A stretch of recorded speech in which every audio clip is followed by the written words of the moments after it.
as I finish my section here today. So I just wanted to say that many of you have been on our other sessions, and so some of this will be a little bit redundant, but we do always like to start off with just talking a little bit about CSH and what we do.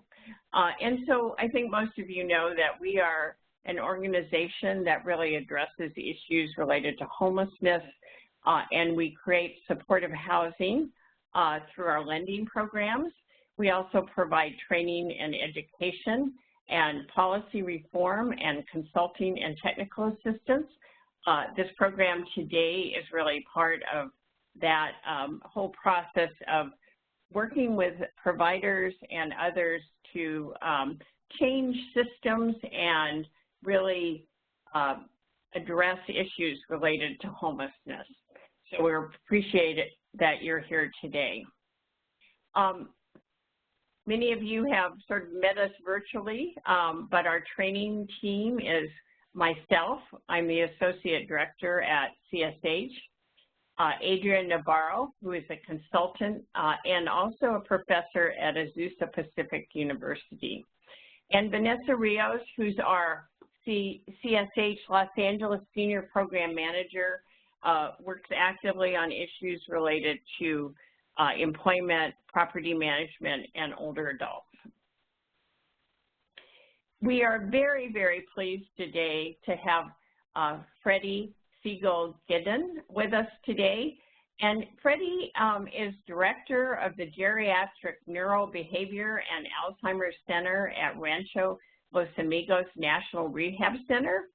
And she's also Assistant Clinical Professor at the Keck School of Medicine of USC, Department of Neurology and Family Medicine. And Freddi has many years of expertise in working with individuals with cognitive impairment and their families, and we're very, very happy to have her with us today. Today we're going to be talking about brain function. We also are going to be really digging into what it means, what cognitive decline and dementia really mean, and how we as professionals and staff can look at that.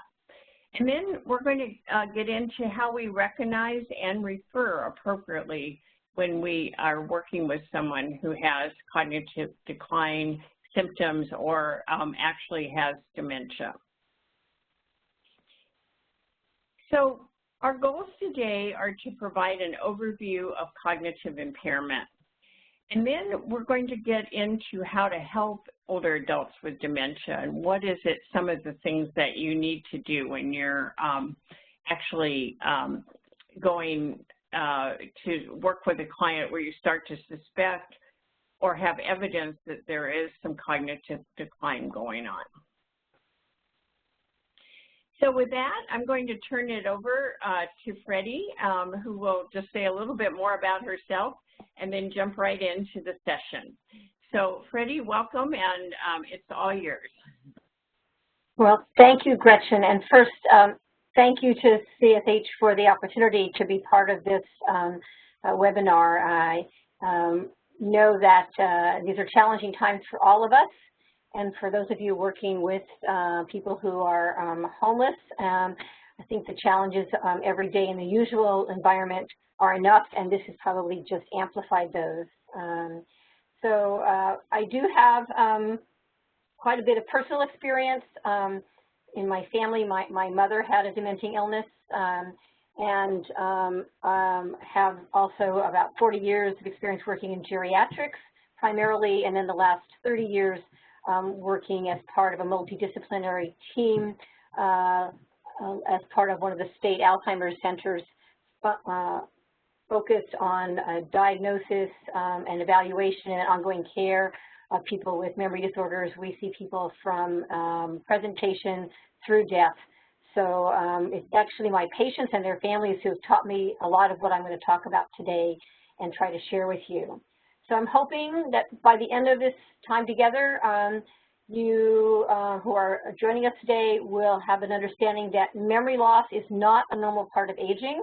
There are changes that occur with age in memory and cognitive function, but the loss is not normal, as I try to tell medical students and residents. Just like loss of vision is not normal, you look for a cause. Loss of any body function is not normal. There may be some changes, but it's not a normal part of aging. And so discounting it as a normal part of aging actually is a barrier to getting care for people who may have actually treatable and reversible conditions.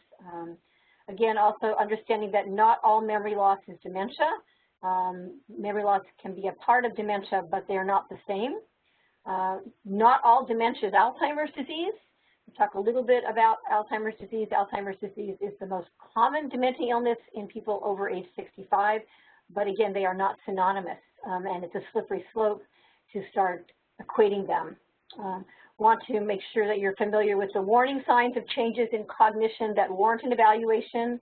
What are those things that really should be red flags, and what are those things that should raise concerns? Talk a little bit about how anybody can briefly screen for cognitive abilities, working with people across the spectrum, and then lastly, where to get some help for individuals who you may think needs further evaluation.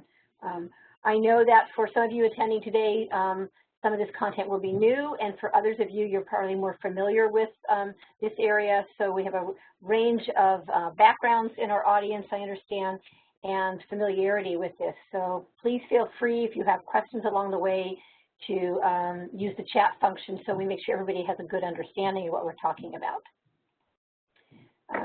So we do know that there is a very high prevalence of cognitive impairment in the homeless population. So changes in cognition, in thinking, memory, problem solving, other areas increase with age, but they also increase with lots of other factors, and homelessness is one of those. Older adults in the homeless population have a higher rate of cognitive impairment than in the general population. Estimates have been that over age 50, about a quarter to maybe up to a third of the homeless population meet criteria for cognitive impairment when screening tests are done. Now, when we talk about aging in the general population, we talk about over age 60 or 65, but in the homeless population, because of the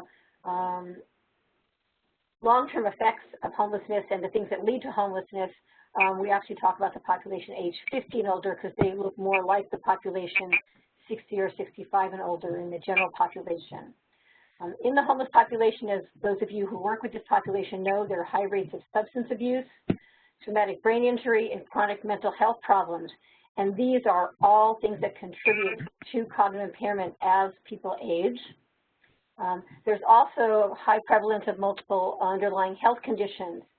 Major depression, vision impairment, and hearing loss are illnesses that we know that contribute to cognitive impairment and exacerbate cognitive dysfunction. So the homeless population is growing, particularly here in Los Angeles, but across the country, and the older adult population that is homeless over age 65 is also growing for multiple factors that you are all more familiar with than I am. In Los Angeles County, 85% of older adults experiencing homelessness are unsheltered.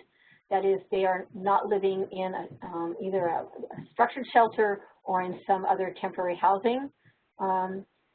Older adults experiencing homelessness are more likely to be chronically homeless than other age groups. They've been in and out of homelessness or been on the streets longer. They face a lot of challenges, including lots of adverse health outcomes from both their underlying problems as well as the impact of long-term homelessness. And most of these older adults rely heavily on costly inpatient and emergency services for medical care, when sometimes they could be better attended if the problems were identified earlier. And so that is one of the attempts here to try to recognize things earlier and avoid more costly inpatient and emergency services, particularly in this time of COVID, where those services are so strapped. So let's talk a little bit about brain function and normal brain function. Some of you may have had some anatomy along the way. Some of you may have forgotten your anatomy along the way. But just so you understand some very simple ideas of brain function. The brain has two hemispheres, a left side and a right side. They do communicate, but they actually do function also independently. And most people understand that for motor control, muscle control, the left side of the brain controls the right side, and the right side of the brain controls the left side, because there's this crossover that occurs. But we divide the brain, generally the hemispheres, into 4 lobes, 4 areas. So the frontal lobe here controls thinking, planning, organizing, problem solving. It's also involved in short-term memory and movement. So if you have some damage or problems in the frontal lobe, you can have difficulty in any one of these areas. So diseases or medications that impact the frontal lobe can affect these kinds of problems. Parietal lobe on the side, on the top here, are involved in interpreting sensory function information, such as taste, temperature, and touch. So again, somebody who's having a difficulty with those kind of functions, you can assume they have some problem in their parietal lobe. The largest lobes in our brain are actually in the back here, the occipital lobes. These process images from the eyes and link that information with stored images in memory. So sometimes people can have visual problems that are not due to their eye, but due to dysfunction in the occipital lobe. And lastly, there's the temporal lobes on the side above behind the ears. And this is where we process information from senses, from smell, taste, and sound, and also plays a big role in memory. So this just gives you an idea of some gross functions of areas of the brain, and so that we can relate when there's dysfunction to what areas of the brain may have impairment.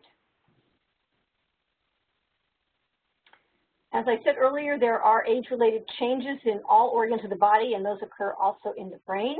And changes in brain function include a modest decline in ability to learn new information and retrieve information, particularly in recalling names. So as people get older, they may have more difficulty recalling names, and some of this is within the range of normal, and some may be due to disease process. There may be difficulty in completing complex tasks compared to younger age adults. It may take people longer, more repetitions in order to complete complex tasks, or may need to have tasks broken down into smaller bits. Processing slows down. As we get older, it takes longer, again, more repetitions to do things. So one can still learn. One can still learn how to use a new phone, learn how to use a computer, figure out how to complete a form, but it may take longer, and so we have to have an expectation that this will require more time. There also is decreased attention as we get older. The ability to pay attention to multiple stimuli decreases, and multitasking becomes more challenging. So again, the need to simplify tasks to make them more understandable is something that may have to happen over time as people get older. There's also a concept of cognitive reserve. That is what the brain has that it's not using, that it can call on in times of stress. And the ability of the brain to function effectively when some function is disrupted, there are certainly areas of the brain that are primarily involved in certain functions, and there are backup places that can take over in sometimes when those functions are impaired. So when the brain is damaged, there are ways that the brain can sustain function before change in cognitive function or in physical function is evident because of these backup systems. The amount of cognitive reserve we have varies by individual. Genetics play a part in it. Environment plays a part in it. Life experience plays a part in it. And in general, people who survive on the street and retain cognitive function may be people who come genetically or are predisposed to higher cognitive reserve, which allows them to maintain function. On the other hand, those that have more cognitive impairment may be people who come to homelessness or the situation with less cognitive reserve.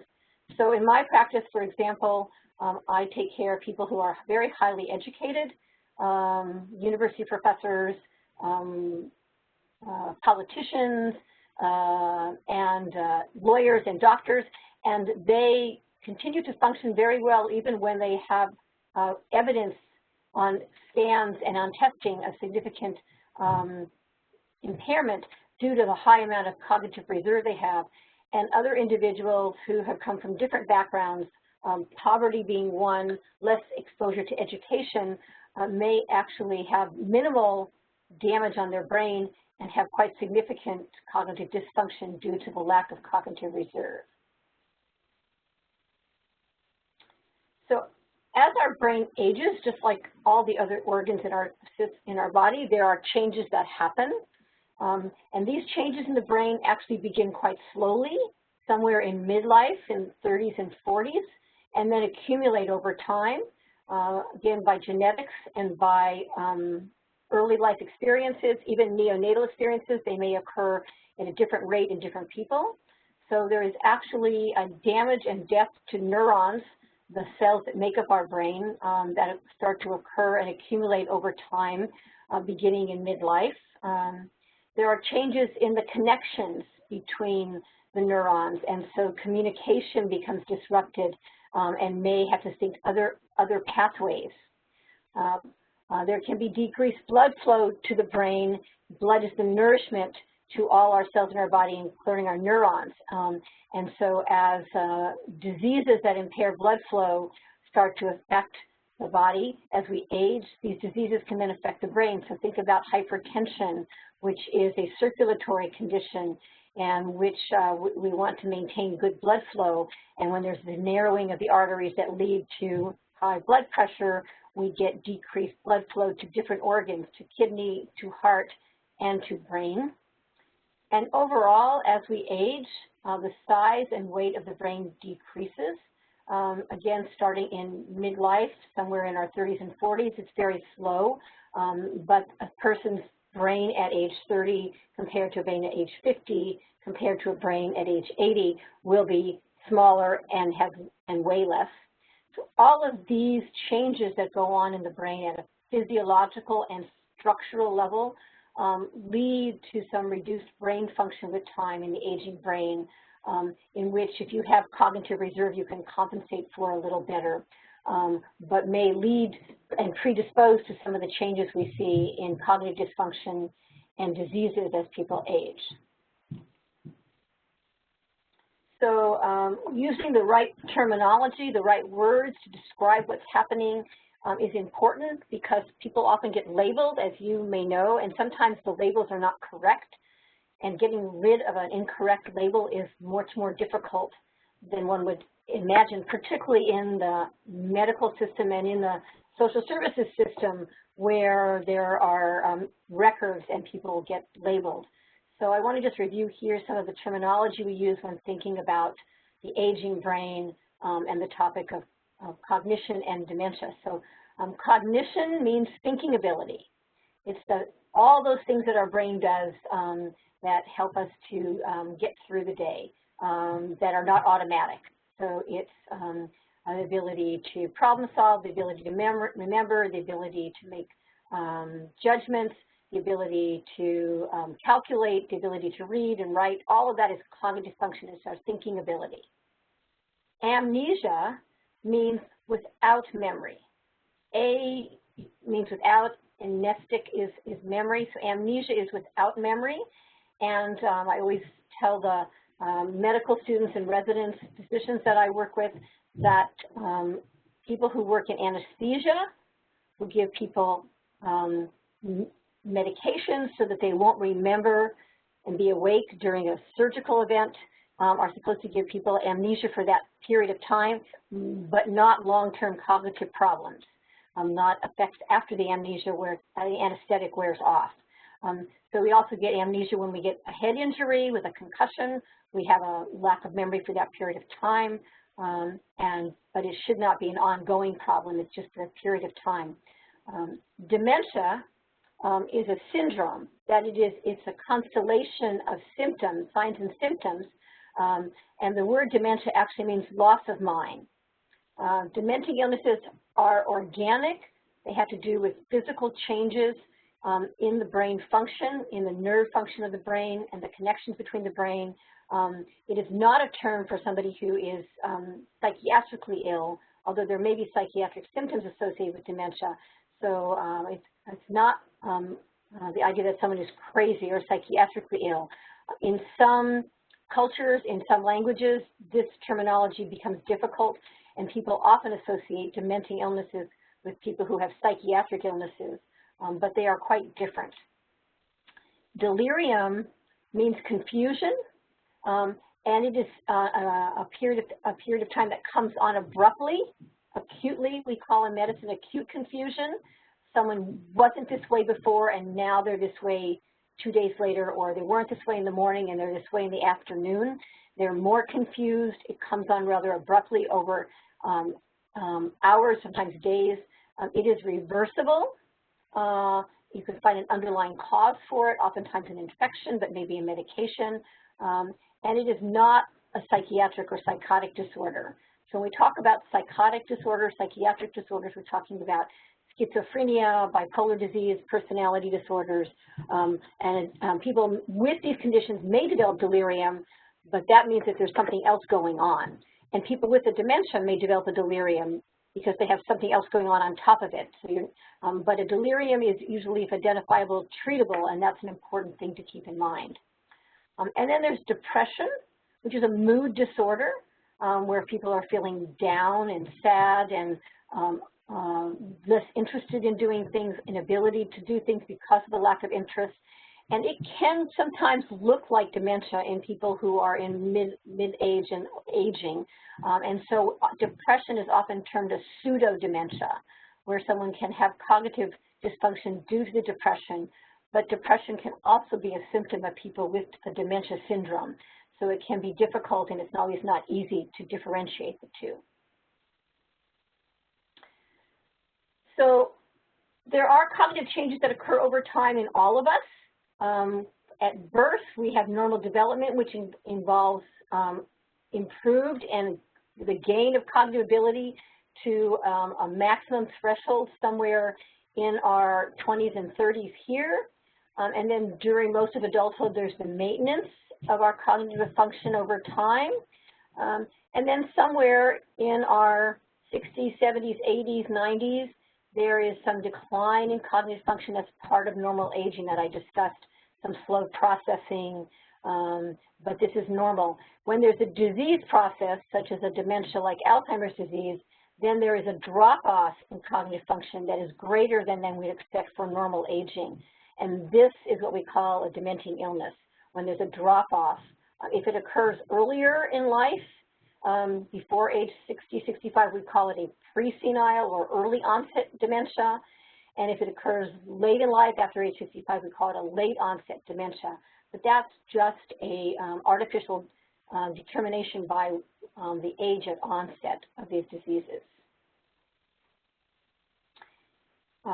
There is also a spectrum of cognitive impairment that occurs over time, and we understand this particularly when we're talking about Alzheimer's disease and other dementing processes that are neurodegenerative due to disease process in the brain and an excessive loss of neuronal function. So we know that when someone presents with a dementia that can last for 10 or more years, and it goes through stages of early or mild, moderate, and severe over time.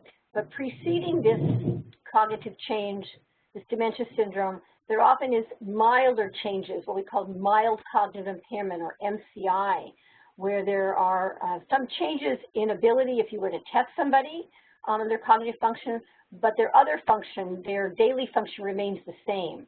So this is a sort of pre-dementia syndrome, like we have pre-hypertension and pre-diabetes. But even before this mild cognitive impairment, quietly, for maybe back to 20 years, there's a preclinical phase. There are changes occurring in the brain that are beyond normal changes of aging, occurring quietly, that are leading to these cognitive changes that are more than normal aging but not affecting function, that are eventually leading to the dementia syndrome.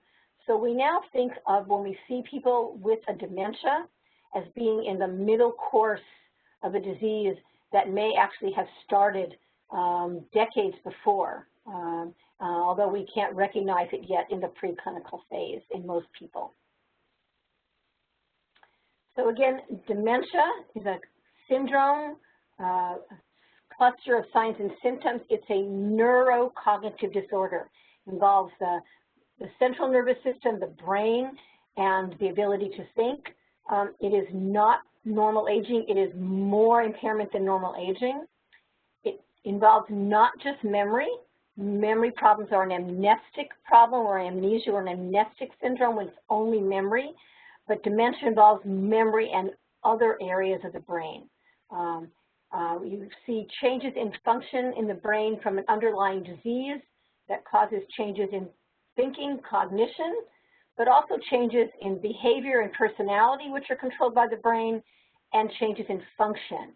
So that is the syndrome of cognitive, behavioral, and functional decline due to an underlying brain disease. Most dementias are progressive. They begin slowly in most cases, although there are some instances where it can occur more abruptly. And they are, at this point, generally non-reversible. We don't have ways to go back in time. We do know some ways to slow them down, but we don't yet have ways to reverse these courses. So here we see cognitive decline, where maximum cognitive function is here at normal aging, and the y-axis, and the x-axis we see time in years. Okay, so this just describes what more graphically what I described 2 slides previous, where there's normal changing and everyone gets some slight decline, but then there can be people who are having more than normal changing here in the blue line. And this is the preclinical phase where it's silent changes occurring in the brain. There aren't any signs or symptoms. Sometimes people may notice some changes, but often not. And our testing is not yet able to pick up these changes. Sometimes a stage where the patient knows, but the doctor doesn't. It's preclinical. The patient may feel like there's something happening, but our clinical acumen is not that good here in general. As it progresses, it becomes a little more apparent, and we have mild cognitive impairment, MCI. Changes start to be of concern to the individual or people around them, particularly if they work in a high-functioning area. Sometimes secretaries or students may notice some changes in somebody. There can be 1 or more cognitive domains that are affected, but general activity remains intact. And MCI can continue and persist for many, many years and may not decline in everybody. But for some people, it is the beginning of a decline to a dementing illness, which then has mild, moderately severe, and severe stages where there's cognitive impairment and changes in function that decline over time. So with that, I'm going to turn it over to Vanessa, and we're going to take a little break.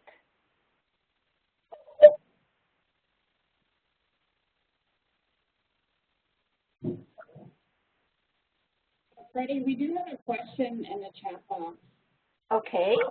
Before that, okay. Freddi asking, does the size and weight of the brain affect an individual if they are trying to return to school or take classes?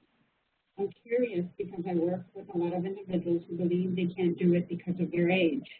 Is it healthy for older adults to continue taking classes? If the brain is functioning within the range of normal, then taking a class is certainly something that somebody can do. People can continue to learn into very old age when the brain is functioning within the range of normal aging. It may take longer. So the example I give is that I went to an immersion course in Mexico a couple of years ago, and I was in a class with 2 20-year-olds to learn Spanish, and they were able to get the new information in 2 or 3 repetitions, and it took me 5 or 6 or 7 repetitions to get the new information. And so I could still learn it, but it took many more repetitions for me to be able to get the information. So yes, you can still learn, but it takes a little bit longer. To go back to your first question about the size of the weight of brain affect an individual if they're trying to return to school or take classes, if there's damage to the brain, where there's an excessive decrease in size and weight, that is reflective of damage, and then it may be difficult. but we don't use brain size and weight. We don't in a living person. We use it more in an autopsy sign. So it's hard to measure size and weight of the brain in a living person. I hope that answers the question. Yeah, so I definitely have a comment. This is Vanessa. So you're never too old to learn, in short? Absolutely. Yeah, and if there aren't any more questions, I definitely want to encourage the audience. We are going to take a break. I just wanted to highlight, Freddi, some of the things that were being said in the chat box. So we're going to pause for 2 minutes, and then we're going to come back with questions that we have on the next slide. For about 2 minutes, we'll be back at 10:40.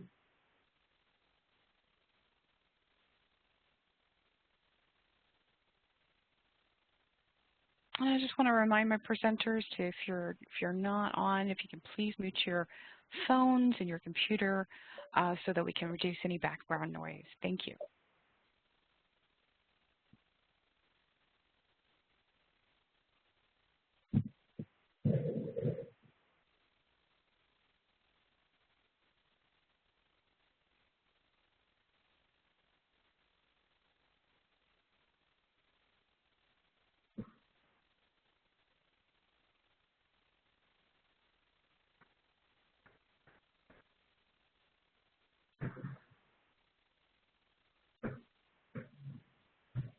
Vanessa, I'm wondering if you could just put your phone on mute until we come back.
Okay, so we're back. It's been about 2 minutes. One of the questions that we wanted to throw to the audience and or those attending is if you can please share in the chat box.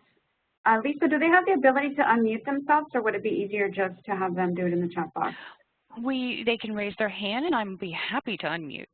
So Okay. there's a little hand icon right above the chat. If you raise your hand, I'll unmute you in the order that they were received. Perfect. So we have 2 options. If you'd like to share an example of helping a client with cognitive decline, either in the chat box or raise your hand, I definitely would love to hear your voices. So if you can raise your hand, Lisa will go ahead and unmute you. So we'll give you a minute or so to respond.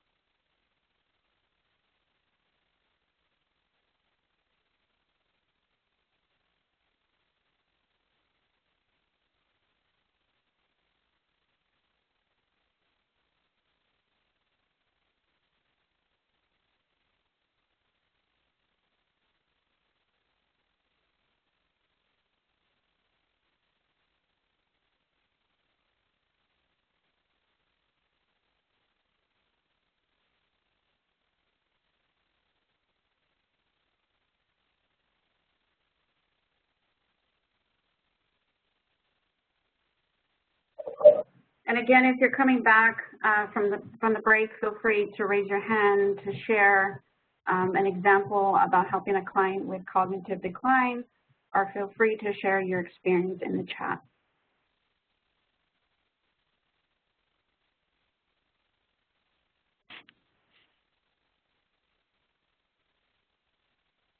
Hi, Vanessa. This is Adria. Can you hear me okay?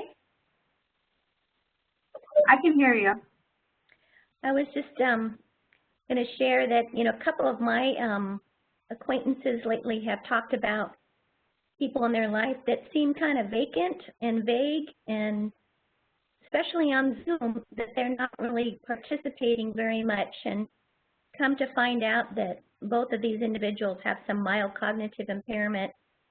So I think it's so hard in those early stages, to know what we're looking at and how to help these folks. But that's been some recent experiences that I've been having, is friends that say, gosh, I didn't realize that they actually have a brain disease that's beginning, and that's why they're not really trying to not answer my questions or be difficult.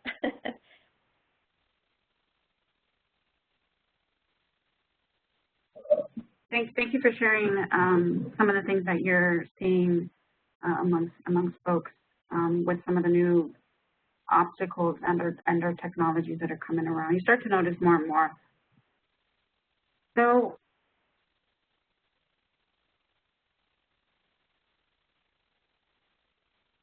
and we want to make sure that if you are sharing in the chat box, that you're sending to all participants, not all attendees, because we won't be able to actually see what you're writing.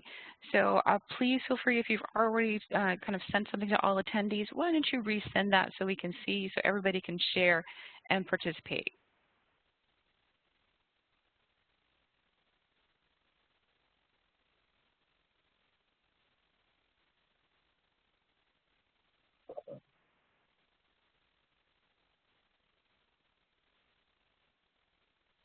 So it doesn't look like we have anything other than what was shared just a moment ago. So with that, I want to go ahead and move forward. If we can go ahead and pass the baton to Freddi, who will continue the presentation.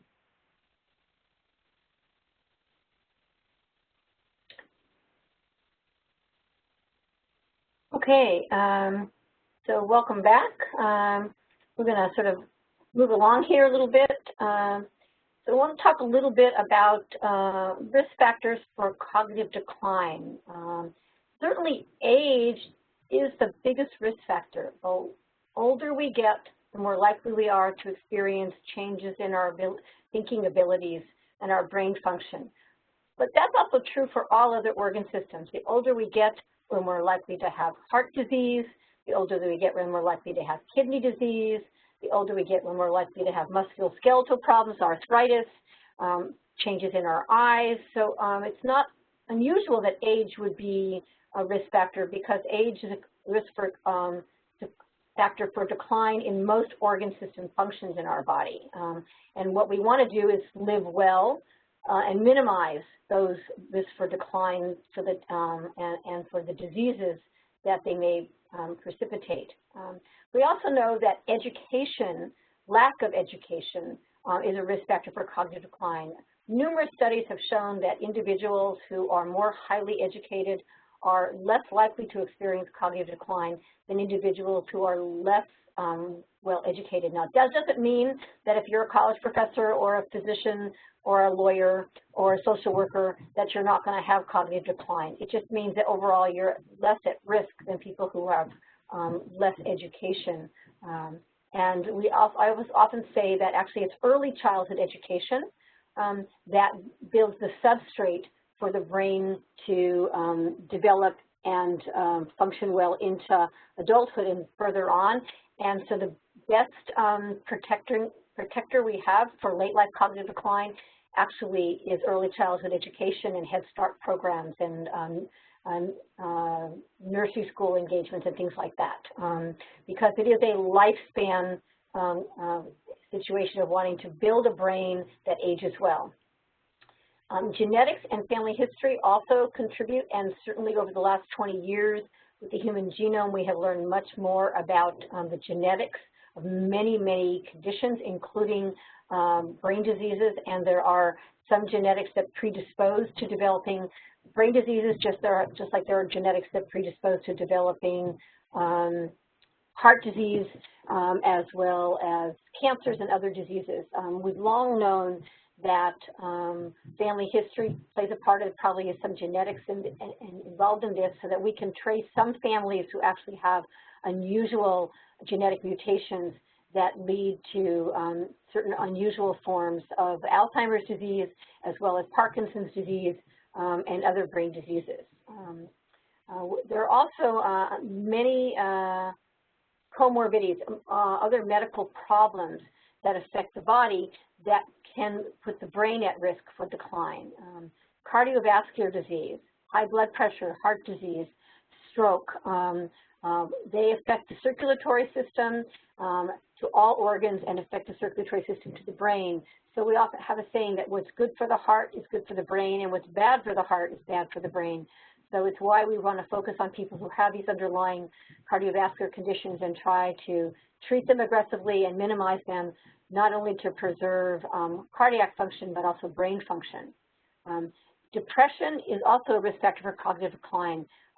Lifelong depression may represent underlying neurochemical disorders that we don't quite understand, that leave the brain more likely to be experiencing cognitive changes with age. It also may be that there is just underlying vulnerability of the brain to people who have lifelong depression. Head injury has long been known to be a risk factor for cognitive decline, both from the head injury itself at the time and over a lifelong time. And so one of the risk factors in the homeless population is that there's a very high risk, a high history of traumatic brain injury, particularly in our veteran population that are homeless. The Department of Defense actually is doing some of the most amazing research on head injury and cognitive decline due to the unfortunate sequelae of blast injuries in our military personnel. And so this was an area that was not focused on for a long time, and now it's getting increased attention. And the other part of head injury is from repeated head injury from sports. Well, we all have heard about the football players and now soccer players who from repeated head injuries, even mild concussions, can have lifelong changes in their brain that lead to cognitive decline in late midlife and older ages. Drug use, both substance abuse of prescribed and recreational drugs has long-term effects on the brain that leaves the brain more vulnerable to cognitive decline with age. And many of these risk factors, as those of you who work with the homeless can know, that population has a high burden of these factors, placing them at increased risk of cognitive decline. What type of drugs, Freddi? This is Vanessa, out of curiosity. Which type of drugs? Right. This could be anything from long-term opioid use to long-term heroin use to long-term alcohol use, certainly, as well as people who have long-term controlled substances such as benzodiazepines, Valium, and so it's a wide spectrum of drug use that if it is persistent over decades can lead to changes. Alcohol is the one we think of as most, but there's lots of studies to show that people who are multiple drug users and people who have been through substance abuse and relapse and continue to use are at risk for cognitive decline. Good question. Thank you. Yeah.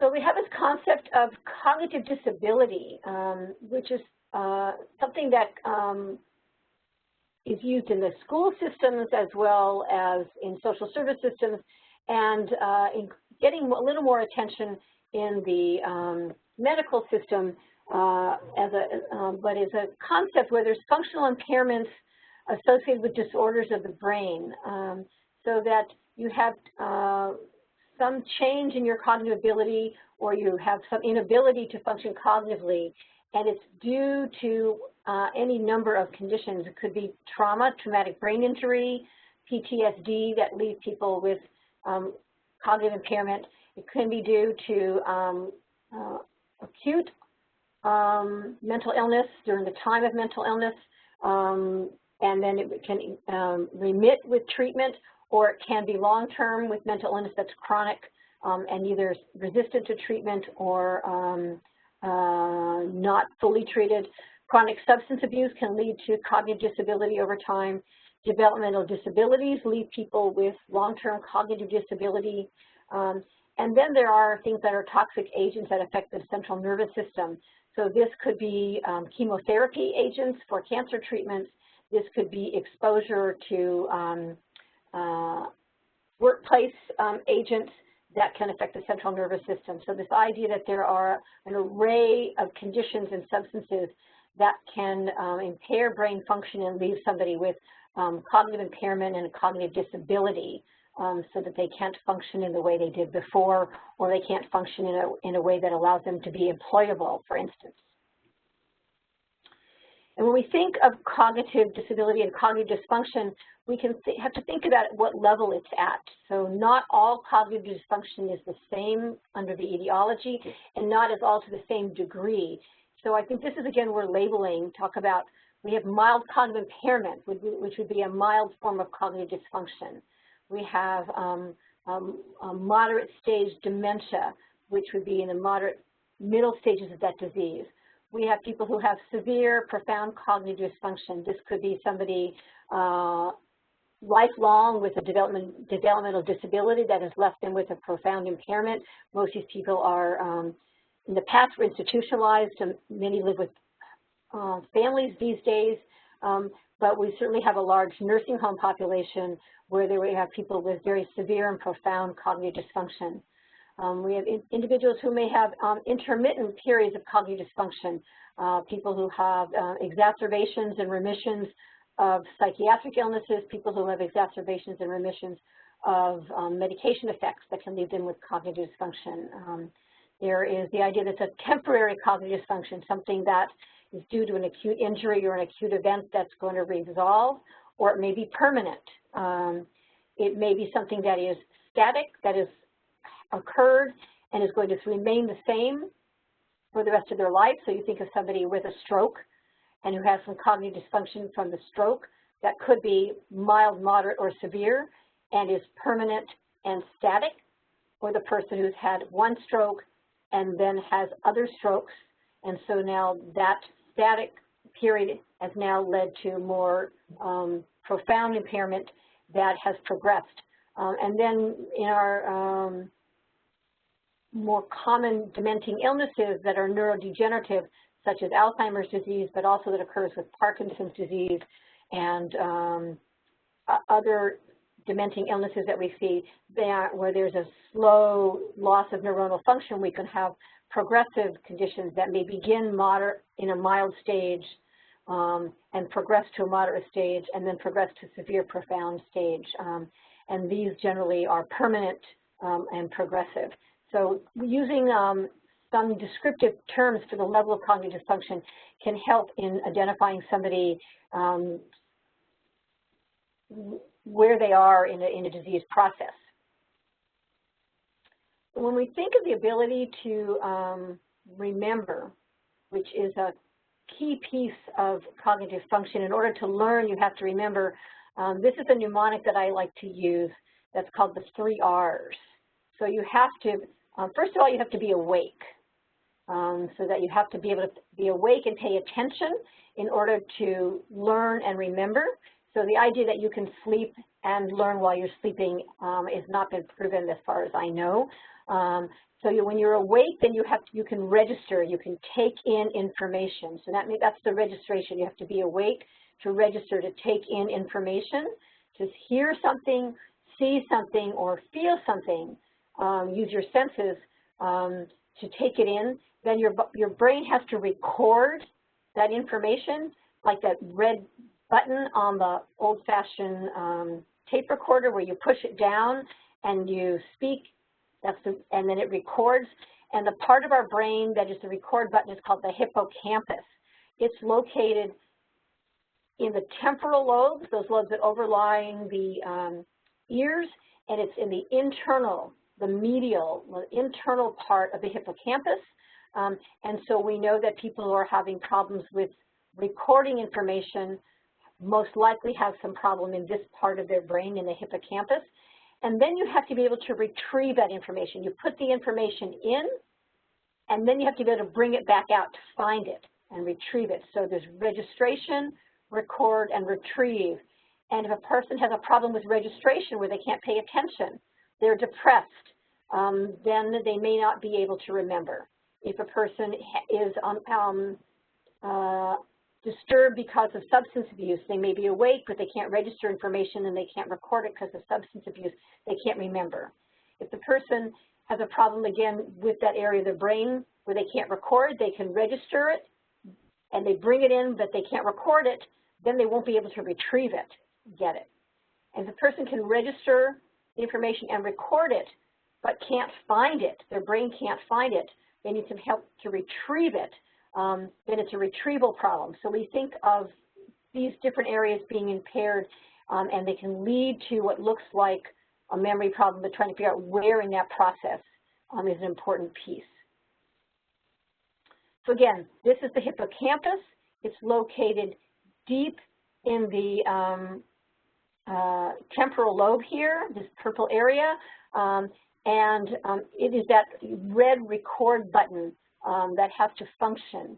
The hippocampus is an area that can be damaged with brain injury, why people can have problems remembering because they have damage. It can be damage to a stroke and poor circulation, and it can also be damaged from nerve cell death and loss.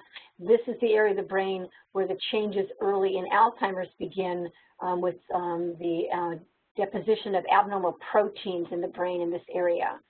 So it helps you, as I said here, remembering a short story, remembering what you had for dinner last night, remembering what you did on your birthday. So if I asked all of you what you had for breakfast this morning, this would be because your hippocampus recorded that, but it may get rid of that information. And so if I ask you 3 weeks from now what you had for breakfast on the morning of the 15th, you may not remember unless you wrote it down and did some other things that let you to retrieve that information. So again, because it's this 3-step program of registration, record, and retrieval, there's different kinds of forgetfulness.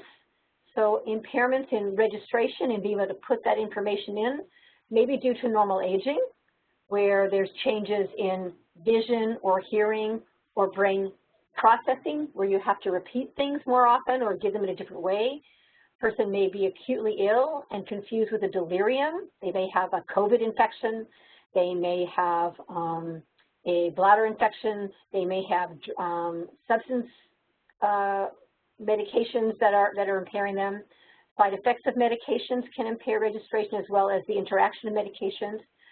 Individuals with ADD, attention deficit disorder, have difficulties in remembering because of impaired registration, and they're taught techniques and their medications are being used to help them try to be able to pay attention and register. People with OCD, obsessive compulsive disorder, have difficulty focusing and paying attention in order to remember things. They're very distractible and then focused on one thing. Depression can impair registration, the ability to pay attention and focus. Sleep deprivation impairs registration and leads to both delirium, acute confusion, as well to mild memory problems. And people who have circulatory problems, mild circulatory problems, vascular cognitive impairment, people who have hypertension that's not well treated, diabetes that's not well treated, or blockages in part of their circulatory system can lead to impairments in registration. On the other hand, where the hippocampal, let it record button is impaired, it's commonly due to underlying disease process of Alzheimer's disease, like I said, but it can be impaired from other conditions. So the hippocampus is very sensitive to oxygen function, and if you have lack of oxygen to the brain, you can have what's called anoxic encephalopathy. This can happen in people who have heart attacks, where there's lack of oxygen to the brain, and then if they're brought back through CPR or spontaneously or through electroshock, they may have some post-heart attack memory changes that are due to anoxic encephalopathy. Infections in the brain, herpes simplex encephalitis is one in particular that can affect the temporal lobes. Wernicke-Korsakoff syndrome, which is due to thiamine deficiency, and this is a vitamin B deficiency, that vitamin B is needed for nerve function, and it is poorly impaired in people who have poor nutrition, and not uncommon in people who have chronic alcohol use. And then there can be poor circulation, and there can be scarring in the hippocampus, what's called hippocampal sclerosis, where you can't record. So different types of forgetfulness can indicate different kinds of underlying diseases.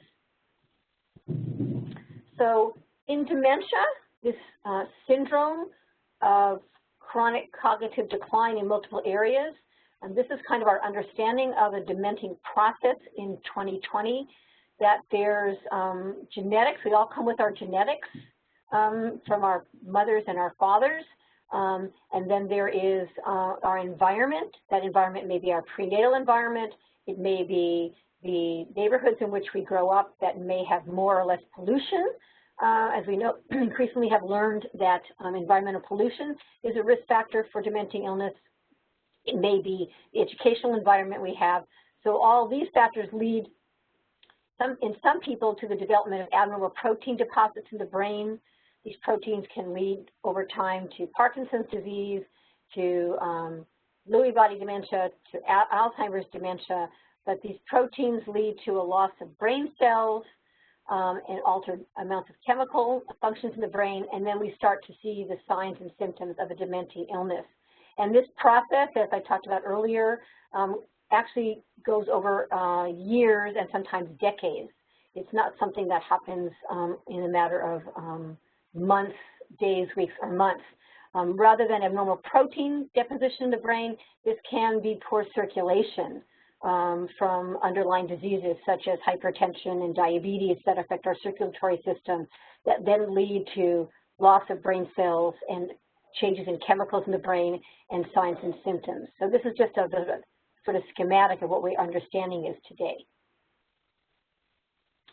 So when we have people who are having memory loss and confusion,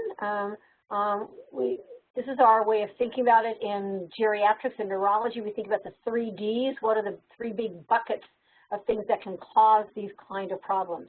Is the person depressed? And if this is a depression, then that's a treatable illness. And we want to treat the depression and see what happens. Is this person acutely ill? They have a delirium, they're confused, their function has changed. On Friday they were functioning in one way, and on Tuesday they're very confused, something's different. And if it's a delirium, then usually it's underlying metabolic. There's usually some change. Somebody may have very low blood sugar if they're diabetic, very high blood sugar if they're undiagnosed diabetic. They may have underlying thyroid condition. They may have underlying infection. There's something metabolic that's making the brain off. And then if it's not depression or it's not delirium, is it a dementia syndrome where there's memory loss and other cognitive changes that are leading to decline in function? And then it could be metabolic. It could be an underlying condition like thyroid condition that is presenting slowly and needs to be treated. It could be underlying metabolic where there's some kidney dysfunction. HIV can cause dementia, so we have to think about this, and this is where a medical workup is important. Is it due to poor circulation? Does the person have small silent strokes? Does the person have underlying heart disease that's poor oxygen to the brain? Or is it a degenerative disease such as Alzheimer's disease, Parkinson's, Lewy body dementia, frontotemporal dementia, degenerative diseases?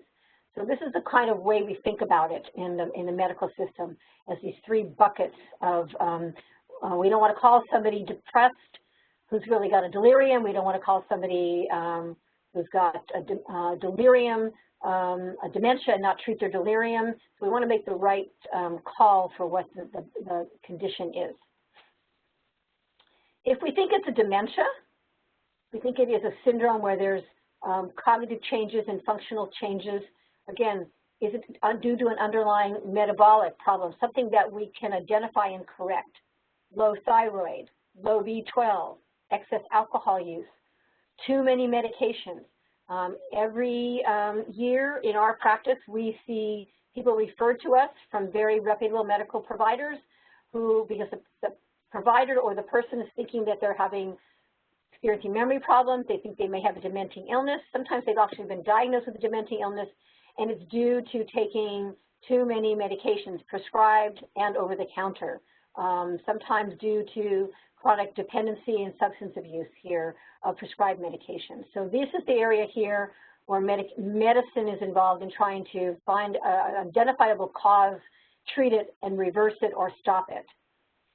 Then there's underlying vascular disease. Has the person had a stroke in the past, and are they having more strokes so we know it, or the person has no history of stroke, but we see there's silent strokes. These are the individuals who have hypertension, diabetes generally, sometimes underlying inflammatory conditions like lupus that can lead to stroke. So we want to look for vascular conditions. Again, this is why imaging is important here. This is why medical workups are important over here. And then if we look for causes here and we don't find any of the metabolic causes, we looked in our exam and we've looked in our scans and we don't see any circulatory problems, then is it most likely a degenerative disease? The most common cause would be Alzheimer's disease. As about 60% of late onset early Alzheimer's disease condition, dementias are Alzheimer's disease, about 50% of early onset. So about half the time you're going to be right. Lewy body dementia, which is a Parkinson's kind of dementia, is also increasingly common. This is what Robin Williams had, the comedian who took his life, unfortunately. And I will say that suicide in dementing illnesses is very unusual. And then frontal temporal dementia, which can appear quite psychiatric and is probably the most more common early onset dementia that is unrecognized, frontal temporal dementia. So this is where neurology and psychiatry help in making the diagnosis. So again, the cause in dementia is degenerative, vascular, metabolic, and underlying each of these, what is the underlying contributing factor? The same way we look at pneumonia. Someone presents with cough, shortness of breath, and we ask ourselves, do they have heart failure or pneumonia? We think they have pneumonia, they've got a fever, they've got signs of infection. Is it bacterial or is it viral? These days we would look at, well, do we think it's viral and is it COVID? Or is it influenza? If it's bacterial, is it strep or tuberculosis? In the case of the pneumonia, we have different treatments for these different underlying conditions. For COVID, we don't have great treatments right now, but for tuberculosis, we have lots of treatments. And for strep pneumonia and other community pneumonias, we have antibiotics that use. Here, the same thing. If it's metabolic, what is the cause and can we treat it? If it's vascular, what can we do to prevent further circulatory conditions? Here, when it's degenerative, we don't have a lot of good treatments, but we do have some symptomatic treatments and some behavioral treatments we can use. So we want to know the syndrome, the underlying diagnosis and condition so that we can have the right treatment for the right disease. Dementia, as we're living longer and longer, is becoming more and more common.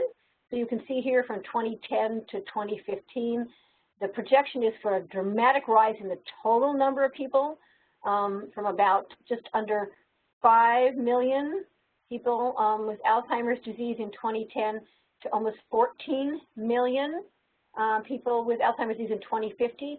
And this is partially due to the aging of the baby boomer population and our success in people living to older and older ages, because you see the rate of decline in people who are 85 and older, seen here in the purple, goes up because age is a risk factor, and if we live more and more into our 70s and 80s, more and more of us are going to get dementing illness. So the prevalence in the younger old, age 65 to 74, is about 2 to 3%. The most vulnerable time is in our 70s to 80s, but we're going to see increasing dementia prevalence as the population ages. And in the homeless population, this will be the same. So although rather than age 65 to 74, we can think about the green being in the 50s, 50 to 60, 65, maybe the orange being in 60s to 70s, and this in more 70s to 80s, since we know that people who are homeless tend not to live as long as those who are sheltered. Freddi, I have a question. This is Vanessa. Sure. Are there any feeders in terms of industries where they have a high percentage of workers that, like, let's say, worked in coal, right? We know that they're exposed to they have high risk for cancer. Are there any industries that feed or have early onsets related to their workforce and related to dementia? Not that I know of. There is some work that's been done by Tuck Finch here at USC School of Gerontology that shows that people who live in close proximity to air pollution, particularly from car exhaust, are at higher risk. And so that's associated with communities of poverty, but not work. I don't know of any work site that is associated particularly with dementia. We know that there are risk factors for Parkinson's disease when people who are exposed to insecticides from water amongst farm workers. So in the Central Valley, there is a higher prevalence of Parkinson's disease and at younger age onset because of exposure to insecticides that has seeped into the water system. I don't know of any industry per se. No, that's interesting. I was just, in the fact that you mentioned like a corridor of an alley, and we see that happen in the 710 because of our ports. And I imagine rather longshoremen or truck drivers are exposed to the fuels. So yeah, that's interesting. Thank you so much for highlighting that. Yeah. Great. So again, dementia is a syndrome, and Alzheimer's disease is an underlying diagnostic etiology. So Alzheimer's is the cause, and dementia is the effect. So we see here that you have someone with dementia, and the underlying cause is Alzheimer's disease. Someone with dementia underlying here is Alzheimer's or Lewy body, which is related to Parkinson's or frontal temporal vascular. So everybody with Alzheimer's will have dementia because they have a dementia syndrome where the underlying cause is Alzheimer's. But not everybody with dementia has Alzheimer's because dementia can be caused by various things such as Alzheimer's, vascular frontal temporal dementia. So you would be correct in saying that somebody with Alzheimer's disease has a dementia because that's always true. By definition, Alzheimer's is a kind of dementing illness. But if you see somebody with a dementia and you say, well, they've got a dementia, they must have Alzheimer's disease, you're only going to be right maybe 50 to 60% of the time because the other times they're going to have other causes. So you have to be careful in our terminology. So what can you do to identify people who do or do not have cognitive impairment and may or may not have an underlying dementing illness? You have to use your observation skills and be observant for changes because this is like a family member or a workplace coworker seeing something in somebody they know. So when you're talking about cognition, you want to look at somebody and say, is this somebody who's having problems with their memory? Can they recall current and past events? Can the person tell you their history? Can they tell you where they were born, their birth date? Can they tell you about their early childhood? Can they tell you about their past? Can they tell you about more currently? Can they tell you where they lived last year, where they were last week? How is their memory for past events and for current events? So typically people with dementing illnesses have problems remembering current events. So they can't tell you where they were last week, or they can't even tell you that they were at a birthday party that you were with them last week. But they will tell you everything correct about their past because their long-term memories are intact in their brain until very, very late. So this can be a clue about what the person can tell you about their more recent history as well as their past history. How is their language, their ability to speak and to understand? The language is both using words and understanding words. And if a person has lost the ability to speak, can they write? Can they use written language? Now, if they couldn't write before, they're not going to write now. But is the person using language in an appropriate way? Are they able to find the right word to describe what they want to describe? Are they able to understand when you give them a task to do, like you say, sign here? Can they sign there? If they never knew how to sign, then that's not a fair event to ask them to do. But if they could sign last week or last month when you worked with them and now they can't sign, then something's different. So being aware of changes. Judgment and reasoning, this is higher thinking. If the person has always had a problem with judgment and reasoning, then that, and they continue to have one, that may be persistent because they have an underlying psychiatric illness or some other long-term head injury that presents with judgment and reasoning problems. But if this person could figure out how to run a checking account 2 years ago, and now they can't figure out how to add basic numbers, if this person was able to figure out how to get on Medi-Cal, for instance, 2 years ago, but now it's lapsed and they can't figure out how to do it again, maybe there's a change in their judgment and reasoning. So knowing what people were like in the past, if you have an ongoing relationship with them, and seeing a change in that can give you a clue that there's something going on that's different. So then looking at their function, are they able to meet their basic self-care needs? Can they feed, dress, bathe, and toilet themselves? Is there something that they were able to do well in the past and now in the last couple of days they can't do? If it's acute change like that in the last couple of days, then I would be worried about something more medically treatable. If this person has had problems with feeding, dressing, bathing, toileting that has gotten worse over time, then maybe there's something progressive going on. So what was their function like last week, last month, last year, and has it changed? Those are basic self-care, and then more what we call instrumental activities. Are they able to use transportation? Can they figure out how to take the bus? Can they figure out how to get a ride from friends? How are they able to do cooking, simple cooking? Are they able to do simple meal preparation? Again, are they able to do simple banking? Could they do simple banking? Can they manage their medications? Could they manage their medications? They knew what to take for their diabetes and how to take it before, and now there's a change. So looking for a change in function, either at these more complicated levels or at basic levels. And then in behavior, is there a change in their behavior? Have their social interactions changed? Is this somebody who is now withdrawn, who used to be very socially engaged? That would be a worrisome about depression. Is this somebody who has always been quiet and now they're acting in a bizarre way? Maybe that's an infection and delirium.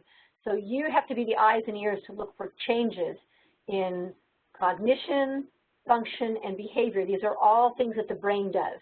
And so is the brain able to function, and where is it having changes? And is it in just one area, or is it more than one area? And has it occurred in a short period of time or over a long period of time gradually, and you're just becoming aware of it? So use your observation skills, take notes so that you can compare over time. And one of the things we do if we're worried about people developing cognitive impairment is mental status testing. These are screening tools. They're like checking someone's blood pressure or checking someone's urine for sugar for diabetes. These are just screening tools. They're not diagnostic. They just tell you that there's a problem. They don't tell you what the problem is. They're brief. They take about 10 to 15 minutes. The person has to cooperate. Difficult to do this when someone's not able to cooperate. So I've had people walk out of testing rooms. I've conducted it in people's cars in the parking lot. These days I've been doing it by telephone and by Zoom, but the person has to cooperate. And so building trust and getting their cooperation is something that you may have to do over time in order to be able to accomplish some mental status testing. There are lots of tests, over 30, 40 validated screening tools in English. Some have been translated into other languages. You may hear about some of these. They may be referred to in some records you get, or some of you may actually know how to conduct these, because you don't have to go to medical school to do these. You can teach high school students to do them. The most common is the mini mental state exam called the MMSE. It's a 30-point test. It's a screening tool for dementia, particularly dementia, the Alzheimer's type. It's based on somebody having at least an 8th grade education, so you have to take that in mind. The SLUMS, the St. Louis University Mental Status Test, was developed at St. Louis University, and it is used in the VA system, so you might hear about this. This is also a 30-point test. It's a little higher level of functioning. So it's, again, people having an 8th grade 8th to 10th grade education. It's a 30-point scale, and it looks for people with mild cognitive impairment and or dementia. Similarly, the Montreal Cognitive Assessment, the MOCA, is a 30-point scale. The MOCA is available online at mocatest.org and is available in lots of different languages. It assumes a high school education and is really good for finding mild cognitive impairment. It's a little more sophisticated. And the mini-cog is a screening test that can be easily done in about 5 minutes to just quickly look for somebody who may have cognitive impairment, particularly dementia. So this is the mini-cog, and I want to present it because it's something that can be done really quite easily and in a very non-threatening way. So it involves asking someone to repeat 3 words, then asking them to draw a clock and put the hands on the clock with a certain time, and then to recall those 3 words. So you see here on the right, there's these lists of words. So it's not any random words. So you choose, if you're going to do the true mini-cog, you ask someone to remember 3 words. So in version 1, it would be, I want you to remember these 3 words. Please repeat them back to me. I'm going to say them once and ask you to repeat them back to me. Banana, sunrise, chair. And then the person repeats, banana, sunrise, chair.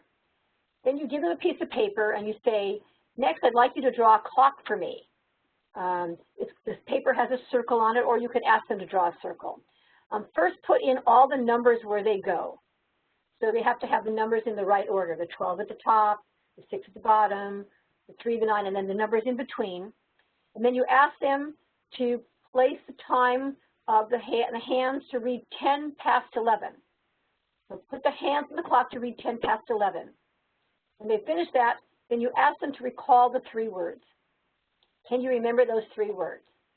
Banana, chair, sunrise. It doesn't have to be in order, and they get 1 point for each word they remember. So you get word recall 0 to 3 points, and the clock draw you get 2 points if it's a normal clock with the numbers in the right and the hands in the right position. You get 1 point if you have a normal clock with the hands in the wrong position, and then you get a total score of 0 to 5 points. So pretty easy to do this screening test. Let me go back.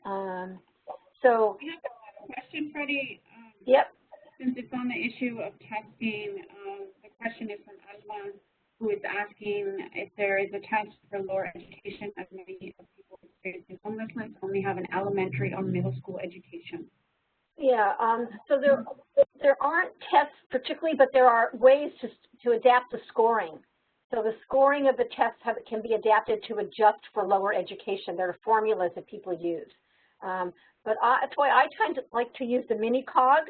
3-word repetition is pretty easy, and most people know what a clock looks like. Now, I don't know in the next generation when people are using digital what we're going to use, but the other tests can be done, and you just have to note the person scored 15 out of 30, has only a 3rd grade education. And if the person is illiterate, you have to remove the parts of those tests that require reading and writing. Okay, so there's adjustments made. All right. Thank you. Yeah, so the mini-cog, if somebody can repeat the 3 words correctly but has problems drawing the clock, then they're impaired. If the person can't repeat the 3 words, then they're automatically impaired.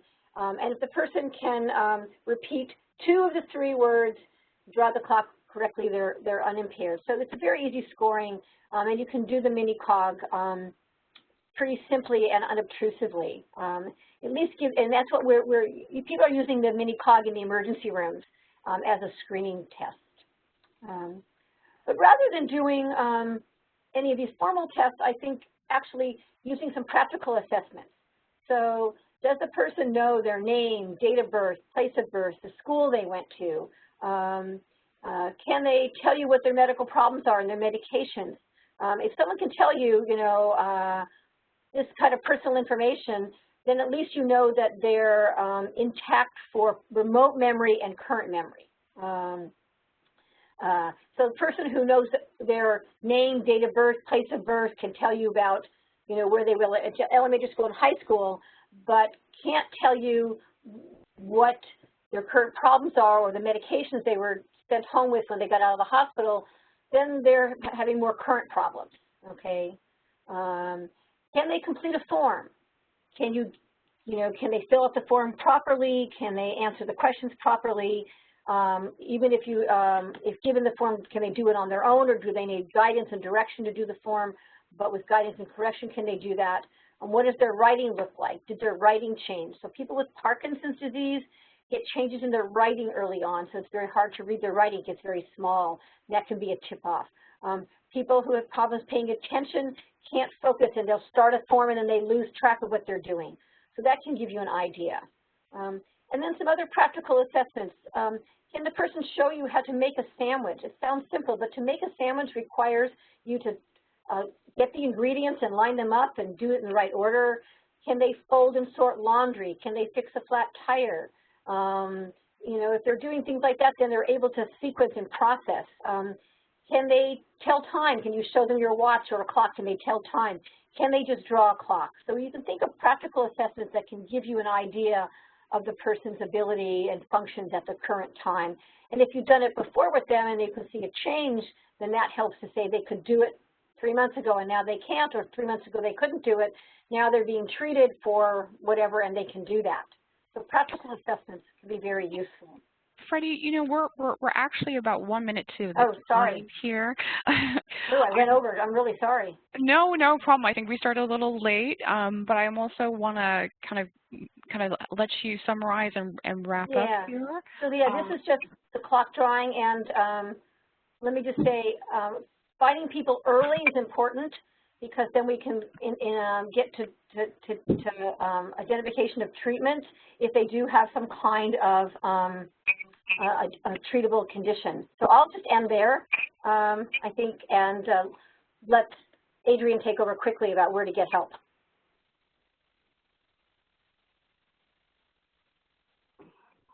And I think, Adrian, you just need to unmute. Yeah, so this is where you can go for physical and mental well-being, to medical practitioners, DHS, and Department of Mental Health, and Adria can take it from there as to where to get help beyond the traditional medical settings. I apologize for going over. No, not a problem. Thank you, Freddi. I mean, this has been just so important to understand the causes and all. We will be sending out the slides, and we want to save a couple minutes here for you to all give us some feedback. So as you look at the slides here, we've got physical and mental well-being, kind of thinking about where to get health assessments. We've also got psychological and social well-being issues. So you've got some free services at Alzheimer's Los Angeles. Your Medi-Cal recipients have 4 different options that we've got here in the slides. And then, you know, in an urgent, risky situation, we will be presenting on elder mistreatment and talking about adult protective services, as well as the public guardian. These are also resources we have at our disposal. So I just want to thank you, Freddi. Your wisdom just was so clear on all of this information as we keep learning about how to manage these difficult situations. I'm going to turn it over to this last. Oh, I do think that the whole Dementia Friendly America initiative is very helpful to us. If you think of just these 3 issues, if you work at a homeless shelter, for example, you know, work on everybody there being informed, making it safe for people with cognitive impairment, and being respectful of those that have these issues. So with that, we are tight on time for questions. Gretchen,